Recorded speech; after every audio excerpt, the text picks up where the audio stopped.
Le Seigneur soit avec vous. Et avec votre esprit. Bonne nouvelle de Jésus-Christ selon saint Jean. Gloire à toi, Seigneur Jésus. En ce temps-là, Jésus disait aux foules des Juifs, « Moi, je suis le pain vivant qui est descendu du ciel. Si quelqu'un mange de ce pain, il vivra éternellement. Le pain que je donnerai, c'est ma chair, donnée pour la vie du monde. » Les Juifs se querellaient entre eux, « Comment celui-là peut-il nous donner sa chair à manger ?» Alors Jésus leur dit, « Amen, amen, je vous le dis, si vous ne mangez pas la chair du Fils de l'homme, si vous ne buvez pas son sang, vous n'aurez pas la vie en vous. Celui qui mange ma chair et boit mon sang a la vie éternelle. Et moi, je le ressusciterai au dernier jour. En effet, ma chair est une vraie nourriture et mon sang est une vraie boisson. Celui qui mange ma chair et boit mon sang demeure en moi, et moi je demeure en lui. De même que le Père qui est vivant m'a envoyé, et que moi je vis par le Père, de même celui qui me mange, lui aussi vivra par moi. Tel est le pain qui est descendu du ciel, il n'est pas comme celui que vos pères ont mangé, que vos pères ont mangé. Eux, ils sont morts, mais celui qui mange ce pain vivra éternellement. Acclamons la parole de Dieu. Louange à toi, Seigneur Jésus. La fête de Dieu, la fête du corps et du sacrement de Jésus, du corps et du sang du Christ, est une fête liégeoise qui date du XIIIe siècle et qui est fort honorée, du moins auparavant en tout cas, ici à Liège, dans beaucoup de régions du monde. Ceci est mon corps, ceci est mon sang. Mon corps qui est livré pour vous et mon sang qui est répandu pour vous. Qu'est-ce que cela veut dire? Et on comprend que les Juifs se demandaient entre eux comment celui-là peut-il nous donner sa chair à manger. Et Jésus insiste, si vous ne mangez pas la chair du Fils de l'homme, si vous ne buvez pas son sang, vous n'aurez pas la vie en vous. Ce sont des paroles assez étonnantes. Mais que veulent-elles dire? Que veulent-elles dire ces paroles dans notre vie quotidienne? Celui qui mange ma chair et boit mon sang demeure en moi, et moi je demeure en lui. C'est par les saints, les exemples des chrétiens, au cours des siècles, que nous pouvons comprendre ce que c'est que l'Eucharistie. Et n'est pas un geste cérémonial, anodin, mais au contraire une réalité qui influence toute notre vie, tout notre comportement, toute nos façons de voir les choses, non pas comme le monde, mais comme notre Seigneur le pense, le vit.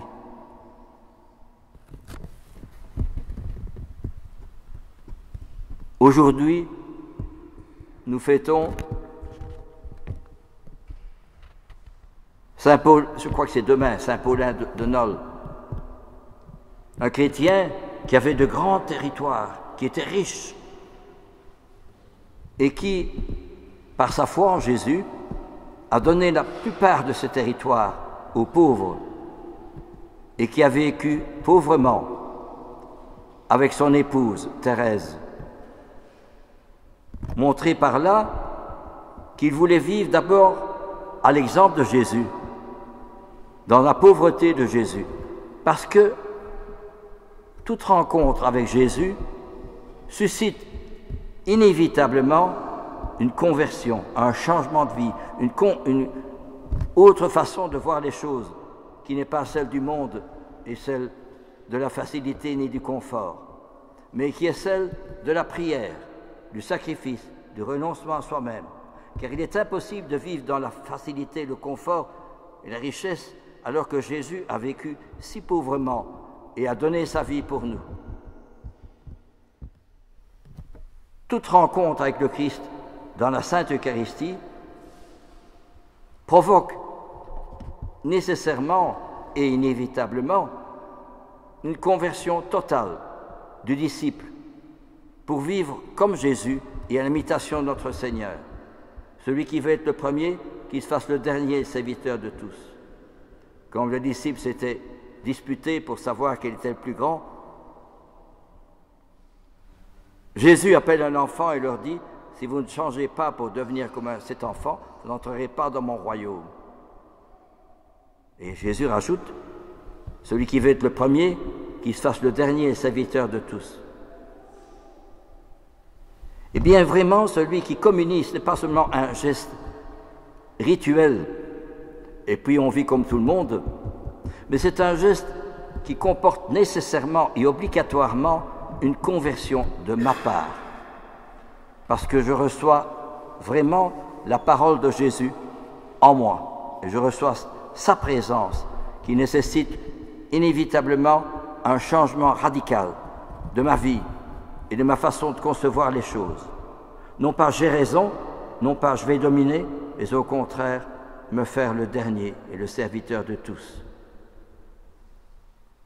Eh bien, c'est ce que les saints ont réalisé dans leur vie. Non seulement ils l'ont compris, mais ils l'ont vécu. Et nous fêtons aussi quelqu'un qui a vraiment vécu pour le Seigneur.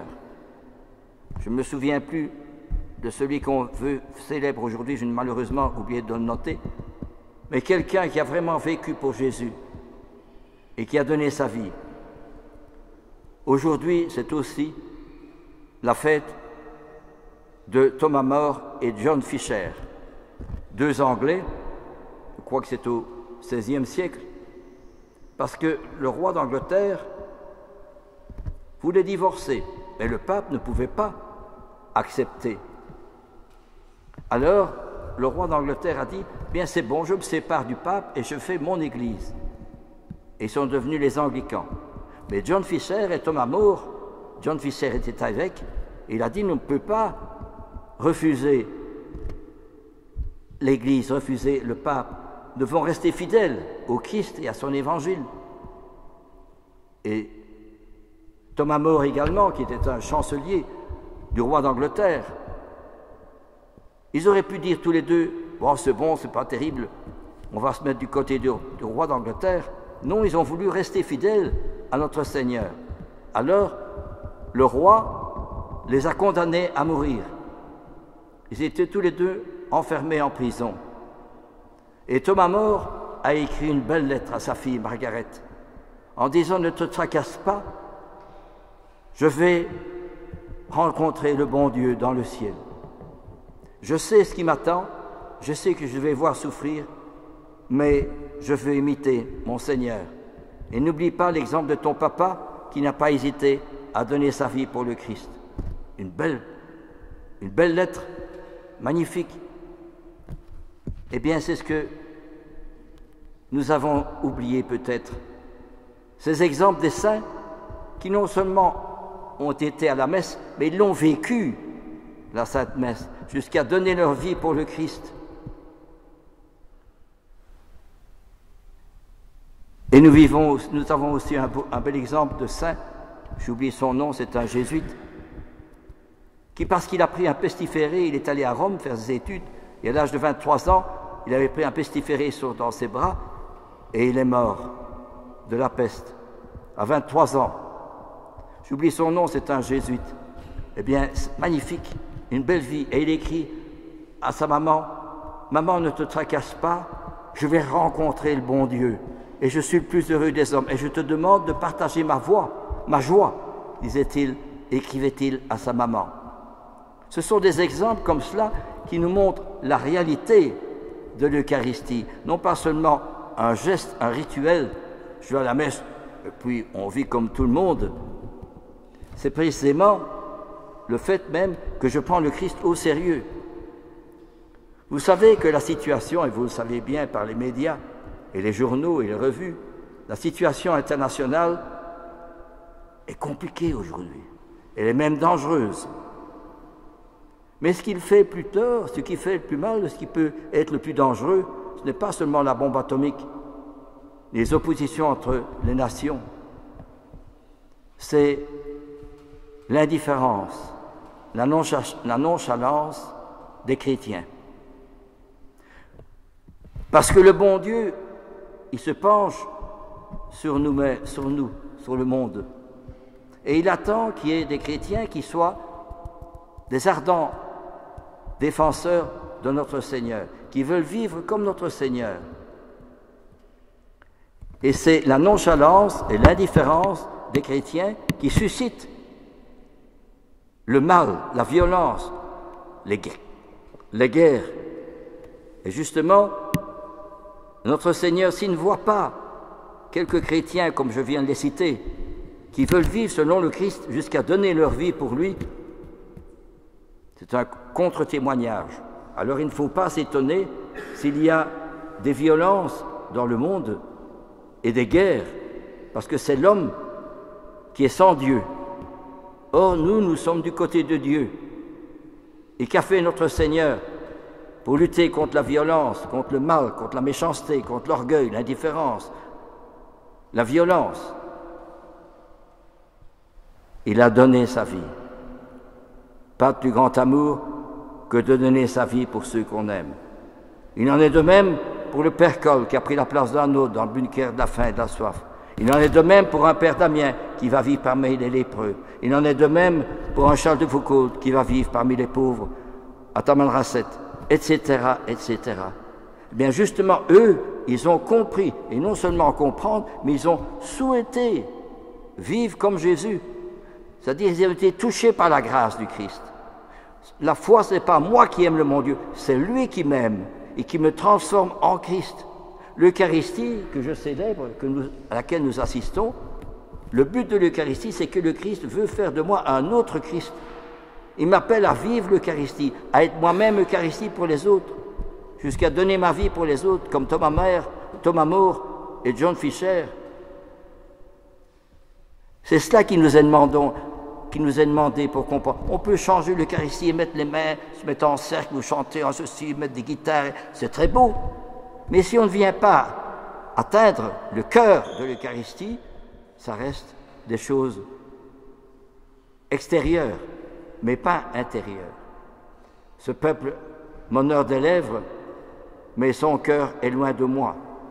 Toute Eucharistie, toute communion avec Jésus transforme le cœur du chrétien en un cœur touché par le feu qui brûle de l'amour du Christ. Ceci est mon corps, ceci est mon sang, celui qui mange ma chair et boit mon sang demeure en moi et moi je demeure en lui. De même que le Père qui est vivant m'a envoyé et que je vis par le Père, de même celui qui me mange, lui aussi vivra par moi. C'est l'exemple de Thomas More et John Fisher. C'est l'exemple aussi de tous ces saints qui ont donné leur vie pour le Christ. C'est cela qu'il faut essayer d'atteindre. Et tout chrétien qui n'a pas, à côté de la télévision, à côté d'Internet, à côté de Georges GSM, des livres de saints pour s'en imprégner et pour prendre exemple sur eux, pour se laisser transformer par le Christ. Car le but de l'Eucharistie, le pain ordinaire, il me change en mon corps. Mais le pain eucharistique, il me change en lui. Je deviens Eucharistie.